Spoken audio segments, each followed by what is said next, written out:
let's keep it going, ranking our running back twos for the 2025 NFL fantasy football season. Starting off with our D tier, we're going to start off with Joe Mixon from the Houston Texans. Joe Mixon is going to be the bell cow running back for the Houston Texans once again. An offense that was really, really good 2 years ago, pretty good last year, and it's an offense that we can expect to be better than it was last year, next year, a high-powered offense. Joe Mixon is going to be the bell cow, meaning he's getting all the rushes, all the targets from the running back position. Finished last year in 2024 as the running back 13 in half PPR leagues, putting up 16.9 points per game. Very impressive season from Joe Mixon. And even though he is an older running back, we can still feel confident ranking him right here at the top of the D tier.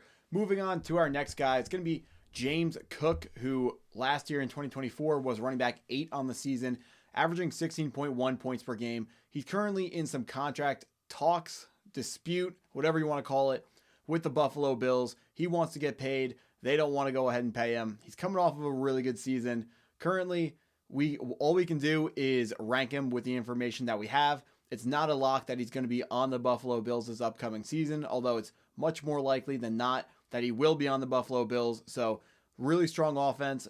But Josh Allen, of course, takes some of the rushing touchdowns from James Cook, but that didn't stop him last year. So why would that stop him this year? James Cook was a running back 1 last year. He's coming off the board as a high running back 2 this year. His ADP is fair for what his outlook projects to be, and I have him here in my D tier. Moving on to our next guy, it's going to be Alvin Kamara from the New Orleans Saints, coming off a season where he was running back 9 overall in half PPR leagues, averaging 16.5 points per game. Another very high points per game projection from Alvin Kamara. That, of course, comes from his receiving upside.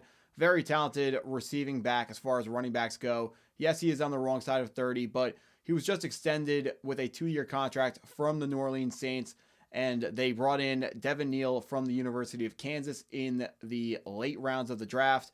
That doesn't hurt his outlook too much for at least just this season.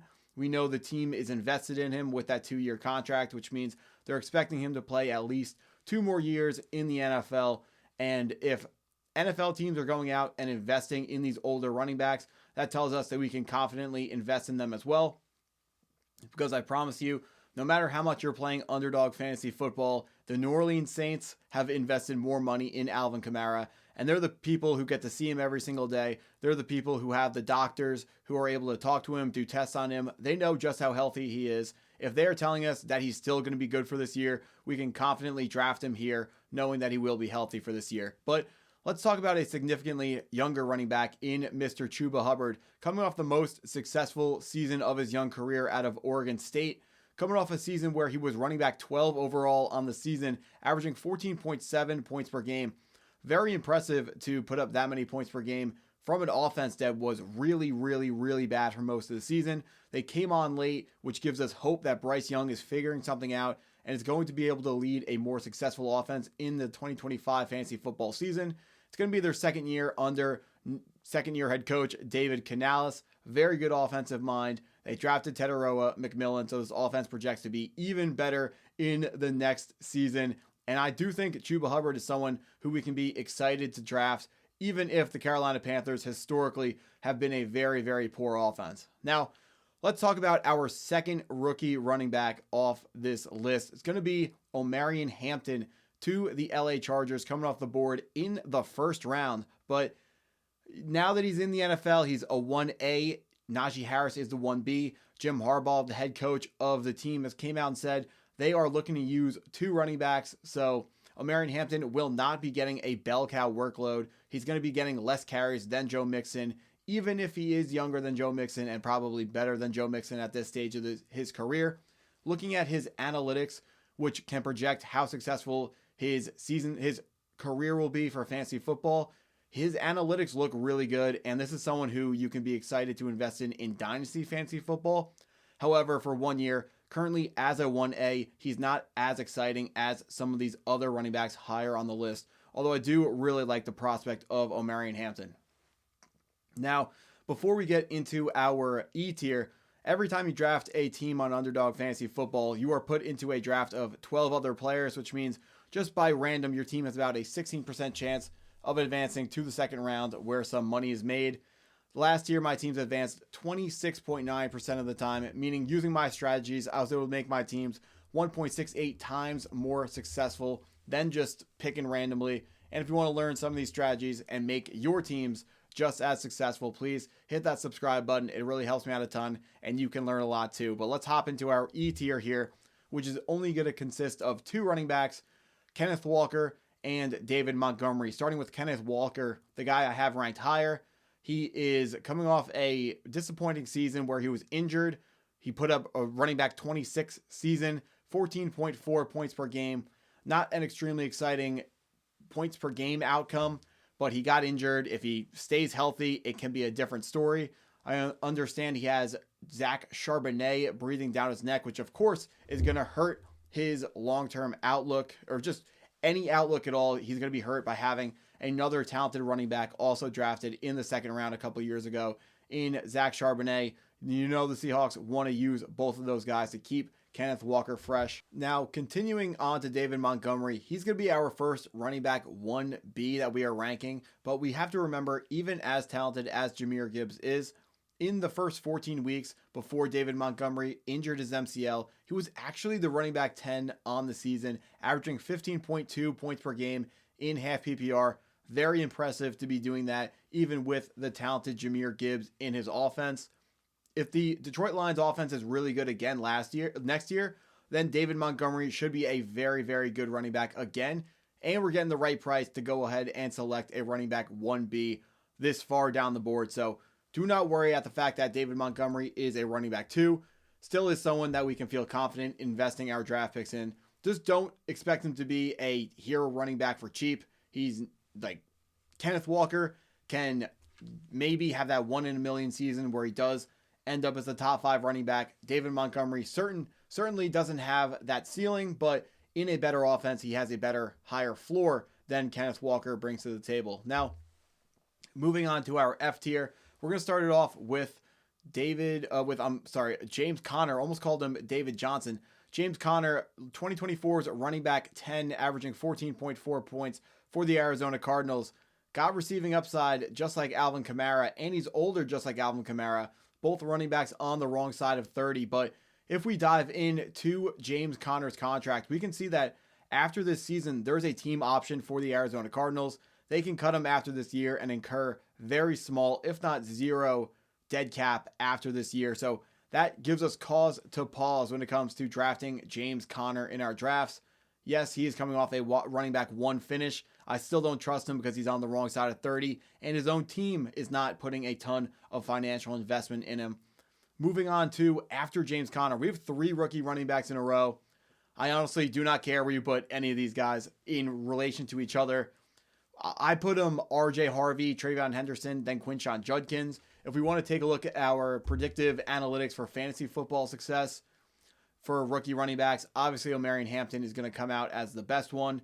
It ranked them as Quinshon Judkins as the top one, RJ Harvey, and then Travion Henderson. The boxes that we are looking at here is your draft capital, which is how highly were you drafted, your BMI, which is your height to weight ratio. If you are heavier, that means you can take more hits and you're less likely to be injured in the NFL. Playing running back, they take a lot of hits, so that's more important for them.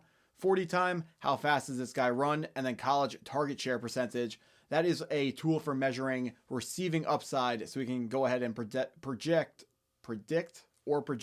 whatever you wish I said, predict how much they will be receiving the football when they get to the NFL. But let's dive into this. Quinshon Judkins was drafted in the second round, has a BMI of 30. Both of those things are right exactly what we're looking for.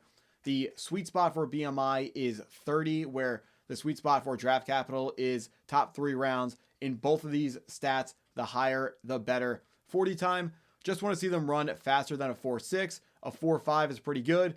4.4, even better. Quinshon Judkins runs as fast as we're looking for, even if his receiving usage was lower in college. We know Travion Henderson was stealing a lot of that receiving usage in his final season at the Ohio State University. Now, moving on to our second highest ranked running back in RJ Harvey.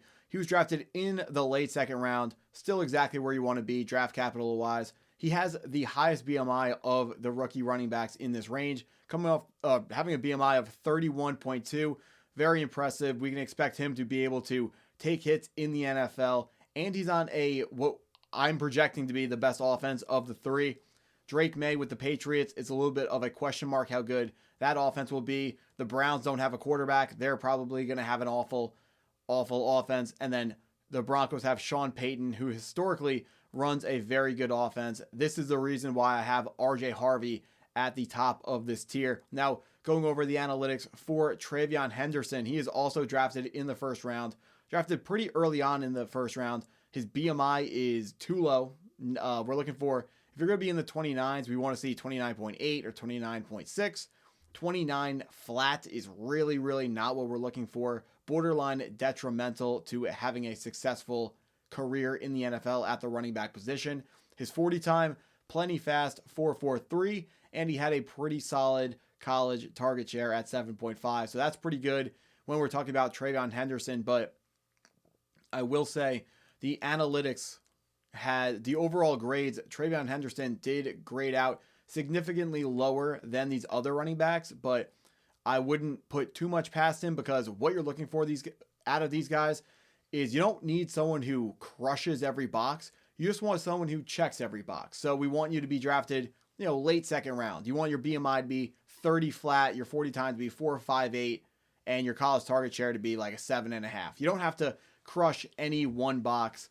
So it is really great to see all these guys grading out analytically the same way they do. But the analytics don't really tell us that one is guaranteed to be better than the other one. So the way I decided to go through and rank these guys was pretty much based off of how good their offense projects to be, because no one can look you in the eyes today and tell you for an absolute fact which one of these running backs will be the best running back in fantasy football.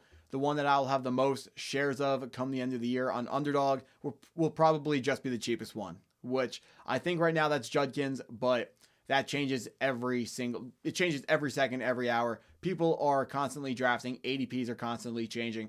But that's what I got for this video. So if you enjoyed the video, please hit that like button, hit the subscribe button if you're new. And as always, have a great day.